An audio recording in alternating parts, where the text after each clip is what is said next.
নমিতা, ঘর মোছা হয়ে গেলে একবার রান্নাঘরে আসবি, একটু কথা আছে তোর সঙ্গে। কেন আবার রান্নাঘর ডাকছো কেন?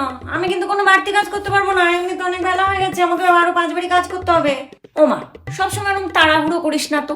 আমি কি তোকে কাজের বাইরে কিছু বলতে পারি না? হ্যাঁ, তোকে আমি একটু মাংস দেবো, আজকে আমাদের মাটন হয়েছে।